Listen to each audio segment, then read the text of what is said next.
During the town hall, a gentleman who works as a farmer asked Beto O'Rourke about the current trade war that the United States is engaged in with China. And here's what he has to say regarding this trade war. The trade war has handed my soybean market to Brazil and to Argentina. My question, where are our allies, the EU, Japan, Australia, Canada, Mexico?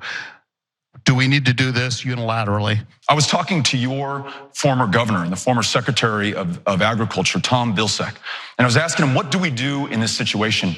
And he responded with a rhetorical question. He said, when in the history of this country have we ever gone to war, a military fight or a trade war without allies? Because that's exactly what we are doing now with China. Yes, they have manipulated their currency.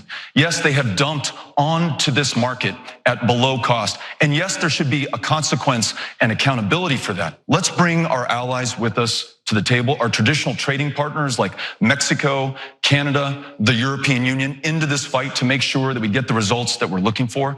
Let's help farmers out today. Let's make sure that crop insurance covers stored grain.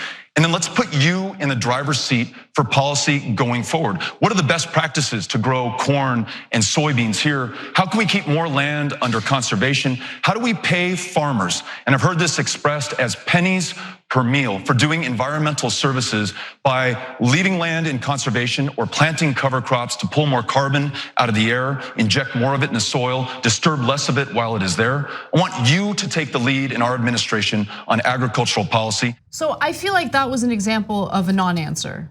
I don't know, maybe I'm missing something. I don't know what his solution is here. Am I missing it? No, Anna, he's gonna put him in charge. Yeah, like, no, the farmer's not gonna be in charge, and you know that. Look, it's a little bit of an empty answer, but it's also not a terrible answer. I wouldn't do a trade war, okay? Yeah. I mean, and so there isn't much more that you can do on that. So, him giving some color, I didn't mind. I mean, it's also one of those topics that's incredibly dense and difficult to understand. I mean, I don't know where the progressive line on this is. I think that obviously we don't believe in a trade war, and we know that like farmers are hurting and we support them. But at the same time, like, how do we, like, who's actually benefiting? I mean, how are we prioritizing workers? How are we prioritizing like small farmers, not just big giant agribusiness?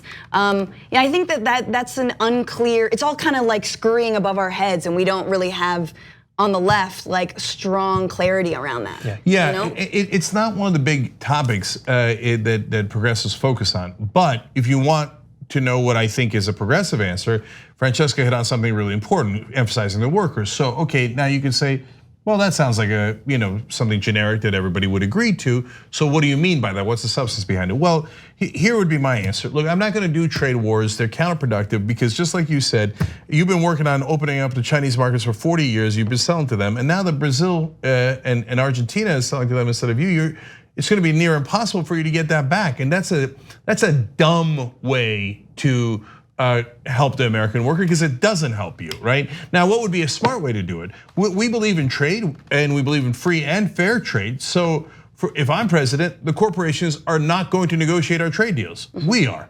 And I am going to be the representative of the citizens and not the corporations. So the issue isn't with the Trans-Pacific Partnership, for example, or NAFTA, is not that we should never do trade deals with Asia or Latin America. That's crazy talk. The issue is that we let corporations write those deals to their advantage and oftentimes against your interests. Right. I'm not gonna allow that. Instead, we're gonna have your representatives write those laws on your behalf.